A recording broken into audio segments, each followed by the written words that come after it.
மோசேயின் திக்குவாயை கர்த்தர் ஏன் சுகமாக்கவில்லை?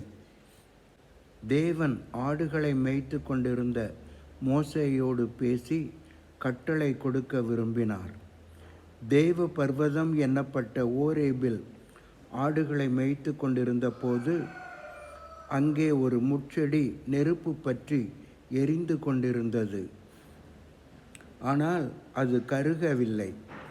இந்த அற்புத காட்சியை பக்கத்தில் போய் பார்க்கலாம் என்று புதரின் அருகில் வந்த மோசேயை தேவன் மோசே மோசே என்று கூப்பிட்டார். நீ நிற்கிற இடம் பரிசுத்த பூமி என்றார். இஸ்ரவேல் மக்களை எகிப்தின் அடிமைத்தனத்திலிருந்து விடுவித்து அவர்களை கர்த்தர் ஆபிரகாமுக்கு வாக்குத்தத்தம் பண்ணின கானான் நாட்டிற்கு அழைத்து செல்ல மோசே எகிப்தின் பார்வோன் அரசனிடம் பேசும்படி மோசேயை அனுப்புவதாக சொன்னார். சில அடையாளங்களையும் செய்யும்படி கற்பித்தார். பேச வேண்டிய வார்த்தைகளையும் சொல்லிக் கொடுத்தார். ஆனால் மோசே எகிப்துக்கு போய் பார்வோன் அரசனிடம் பேச மிகவும் தயங்கினார். அதற்கான காரணங்களில் ஒன்று அவருடைய திக்குவாயும் மந்த நாவும் ஆகும்.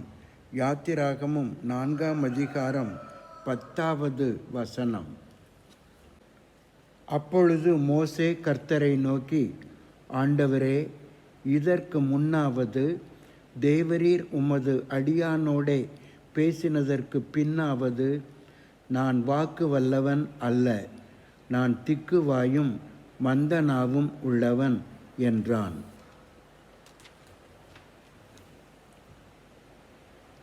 கர்த்தர் ஏன் மோசேயின் மந்த நாவையும் திக்குவாயையும் குணமாக்கவில்லை? அதற்கு 7 காரணங்கள் உள்ளன. திக்குவாயும் மந்த நாவும் மோசேயின் அடையாளம் ஆகும். கர்த்தர் மோசேயை பார்வோன் அரசனிடம் அனுப்பி இஸ்ரவேல் மக்களை கானான் நாட்டிற்கு போவதற்கு அனுப்பிவிட வேண்டும் என்று கேட்டபோது அவர் திக்கி பேசினதால் அவர் மோசேதான் என்று எகிப்தின் அரசன் அறிந்து கொண்டான். மேலும் இஸ்ரவேல் மக்களும் அவரை ஏற்றுக்கொண்டார்கள். 2. மோசே பார்வோனின் அரண்மனையில் அரச குடும்பத்தில் வளர்ந்தவர். படிப்பு, எகிப்தின் கலை, கலாச்சாரம் இவற்றில் ஞானமும் அனுபவமும் பெற்றவர். அரச வளர்ப்பு அவருக்கு பெருமை சேர்த்திருந்தது. ஆனால் அவருடைய திக்குவாய் அவரை சிறுமைப்படுத்தியது. அது அவரை தாழ்மையாயிருக்க உதவியது. 3. தேவன் மோசேயை அவ்விதம் படைத்தார். யாத்திராகமம் 4:11 தேவன் பேசுகிறார். அப்பொழுது கர்த்தர் அவனை நோக்கி, மனுஷனுக்கு வாயை உண்டாக்கினவர் யார்? ஊமையனையும் செவிடனையும் பார்வையுள்ளவனையும் குருடனையும் உண்டாக்கினவர் யார்? கர்த்தராகிய நான் அல்லவா? இந்த வசனம் மோசேயை கர்த்தரே தமது சித்தத்தை நிறைவேற்றுவதற்குரிய பாத்திரமாய் இருப்பதற்கு, தாழ்மையாய் கீழ்ப்படிவதற்கு ஏதுவாக அவ்விதம் படைத்திருந்தார் என்று விளக்குகிறது. 4. தேவன் பயன்படுத்துவதற்கான எளிமையை மோசே பெற்றுக்கொள்ள அவருடைய ஊனம் உதவியாயிருந்தது. மோசே அழகானவர், கம்பீரமானவர், படிப்பாளி. எனினும் தேவன் பயன்படுத்தத்தக்க எளிமையை உடையவராய் இருந்தார். அதுதான் மோசேயோடு தேவன் முகமுகமாய் பேசவும், கட்டளை கொடுக்கவும், கற்றுக் கொடுக்கவும், தேவனுடைய வார்த்தைகளை எழுதவும் சொல்லவும் தக்கதாக 40 வருடங்கள் அவரை ஆடுகளை மேய்ப்பவராய் வைத்திருந்தார். தேவன் மோசேயை உபத்திரவம் மூலம் உருவாக்கி வைத்திருந்தார். மோசே என் வீட்டில் எங்கும் உண்மையுள்ளவன் என்று கர்த்தரே சாட்சி கொடுத்தார். ஊனமும் உபத்திரவமும் அவரை உருவாக்கியது. 5.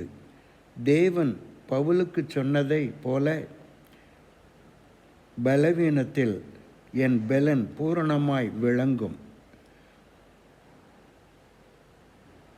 ஊனத்திற்கும் மேலாக தேவ பெலன் மோசேயின் வாழ்க்கையில் பூரணமாய் விளங்கியது. 6. ஊனம் தடையில்லை. தேவன் மோசேக்கு பாசமுள்ள அண்ணனாகிய ஆரோனையும் அக்கா மிரியாமையும் பிரதான ஆசாரியனாகவும் தீர்க்கதரிசியாகவும் கொடுத்திருந்தார். மோசே தானாக முடிவு எடுக்காமல் தேவனையே சார்ந்திருந்தார். அதற்கு அவருடைய தாழ்மையும் கபடற்ற தன்மையும் உண்மைத்தன்மையுமே காரணம்.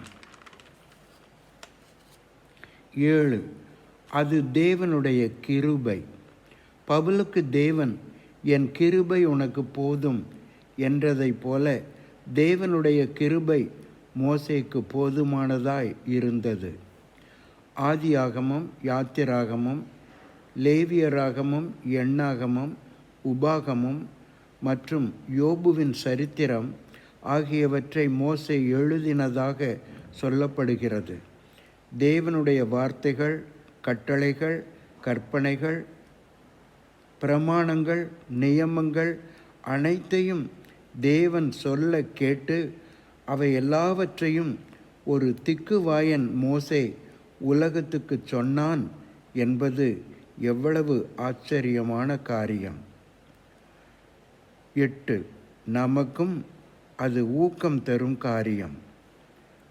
ஊனமுற்ற மக்களின் அழுகுரல், ஏன் என்னை இவ்விதம் சிருஷ்டித்தீர் இறைவா என்றும், ஏமாற்றப்பட்டு வஞ்சிக்கப்பட்டு அடிமைப்படுத்தப்பட்டு அவமானமாய் நடத்தப்பட்டு வாழ்க்கையை துன்பமயமாக்கப்படுகிற மக்களின் பெருமூச்சும், ஏன் இவ்விதம் வேதனைக்குள் இருக்கிறேன் இறைவா, இதற்கு ஒரு முடிவு இல்லையா, இதற்கு ஒரு தீர்வு இல்லையா என்று வேதனையில் ஒடுங்கி செய்வதறியாது வாழும் மக்களுக்கும் ஒரு செய்தி உண்டு. ஒரு செவிடும் ஊமையுமான பிள்ளைகளின் பள்ளிக்கு வருகை புரிந்த ஒருவர் 12 வயதினர் உள்ள ஒரு வகுப்புக்கு சென்று கரும்பலகையில் இவ்வாறு எழுதினார்: மற்ற அநேகம் பிள்ளைகள் உங்கள் வயதுடையவர்கள், வாய் பேசுகிறவர்களும் காது கேட்கிறவர்களுமாய் இருக்கும்போது நீங்கள் மட்டும் ஏன் காது கேளாதவர்களும் வாய் பேசாதவர்களுமாய் இருக்கிறீர்கள் என்று கரும்பலகையில் எழுதினார். அதை வாசித்த அவ்வகுப்பில் இருந்த ஆண், பெண், சிறுவர், சிறுமியரின் முகத்தில் ஏன் ஏன் ஏன் என்ற கேள்வியோடு அவர்கள் நிமிர்ந்து உட்கார்ந்து பார்த்து கொண்டிருந்தனர். ஒரு சிறுமி எழுந்து சென்று அந்த கேள்விக்கும் கீழே தனது பதிலை எழுதினாள். மத்தேயு 11:26. ஆம் பிதாவே, இப்படி செய்வது உம்முடைய திருவுளத்துக்கு பிரியமாயிருந்தது என்று. மாற்ற முடியாத ஊனங்கள் இருக்கலாம், ஆனால் மாற்ற முடியாத சரித்திரம் இல்லை. முயற்சியோடும் ஜெபத்தோடும் முன்னேறு. மோசே தன் ஊனத்தோடு சாதித்தார், நீயும் சாதிக்கலாம்.